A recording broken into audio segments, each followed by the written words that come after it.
I think the best thing about the program is that it is self-paced, and so it's really if you have a little bit of time here and there throughout your day, meeting gets canceled, or Fridays specifically are really good. If you're on a 980 schedule, every other Friday is a little slower for me, so I'm able to pick up some of these kind of trainings, and it's continued learning, and you can hone in on a specific application and learn more, and it's a little self-paced. If there's some of the videos that you think are a little elementary for you, you can kind of skip over them.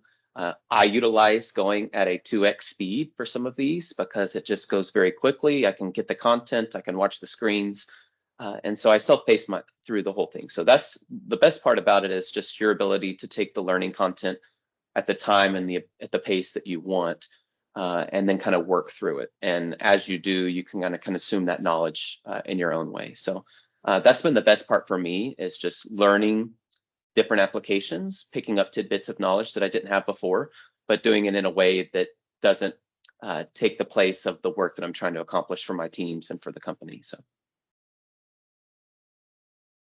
I use Microsoft Teams the most in communicating with my group. We're trying to leverage it with different channels. I have all kinds of different kind of teams that I support within business transformation. I have a finance, supply chain, and a commercial group with a couple of digital products as well. And so trying to sort through all those teams and try to understand what's going on. I do use the chat features a lot through that, sharing documentation, sharing presentations, real-time editing of things like that, documents together is very beneficial. I enjoy the time in that the most. I probably spend the most of my time in Outlook, working through calendaring and meetings and consuming information through email, etc. So that's probably what I've been utilizing a little bit more of, is some of the information I've learned for the Outlook application is what I've taken away from it right now, specifically around categorization of calendar events and emails and things like that. So right now it's probably getting better at the two things I use the most, which is Teams and Outlook, has been kind of what I've drawn from it.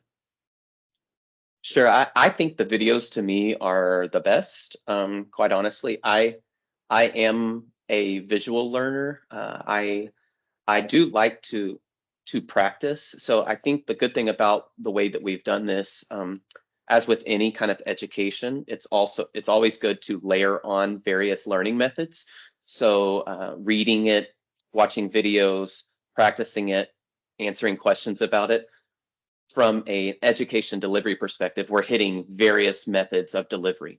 And so I think what's good about it is, if you are more of a visual learner where you like to watch it being done and consume the knowledge that way, and then you go and do it, the videos are great. If you like to learn about it, but you really need to be tested and show what you've learned through clicks and screenshots, I think that side would be good for you. So for me personally, it's really the video side of it. I like watching movies, TV shows, and I tend to watch them and then be able to commit them to memory very easily. And so for me, that's the best way for me to learn, is to watch these videos, watch someone do it, watch them talk through the solution, and then I'll go over and try to do it. But that video consumption for me is the best way for me to learn. Usually it's been me trying to push technology on other people sometimes, because I do enjoy finding ways to be more efficient in how I work. It's one of the things I strive to do each and every day. And so when we have such an investment in Microsoft at our company, there are many ways that you can utilize these tools to work more efficiently and work smarter. And as our resources get taxed, as we get taxed with more and more work, it's not necessarily about getting more people, but it's finding ways to do the same amount of work more efficiently so we could take on additional activities and other priorities. And so that's how I've tried to leverage this in the past, is trying to find more efficient ways to do things, even if it's small incremental gains.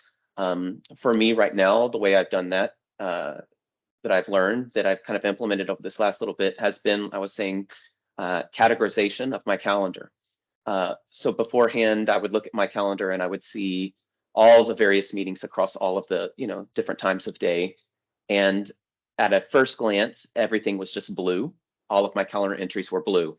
And as I said before, I support multiple different teams. And so what I've done now is categorize all of my calendar entries into finance, supply chain, commercial. One of the other projects we're doing is Golden Triangle. And so I started putting categorization on those. But what it does for me is at a very quick glance at my day, I can see what mindset I need to have for certain meetings. So before I even read it, I can see that it's orange. So I know that this is a GTPC meeting. So I start to have a mind shift into what I need to start thinking along the lines of.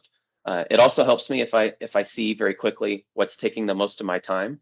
I can quickly look at that and say, man, I've been having a lot of supply chain meetings this week, and that correlates with maybe something we're doing in a project. But it just helps me keep my mind in the right space so that I can execute more efficiently.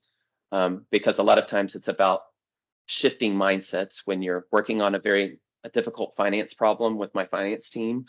And then it's only for 30 minutes or an hour. And then I look at my calendar and I'm late for another meeting I got to get to. And it's about that mindset shift. And so that's helped me a lot. Just try to keep a better focus on what I'm going into to try to accomplish for each meeting. So that's something I've picked up that I've really enjoyed, that I didn't necessarily know before, and I didn't really utilize it. So it's been helpful so far in the first few weeks of using it.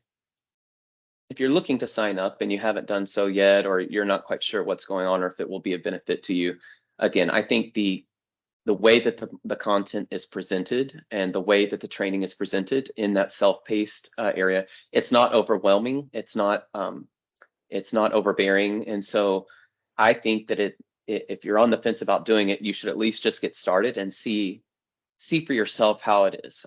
A lot of people, I talk to a lot of people throughout all of my teams, and there's some focus on what they need to do to get to the next level in their career. And for me, a lot of owning your career and a lot of owning your own development, we talk about training and development a lot, is seeking out opportunities that would allow you to get better at your job.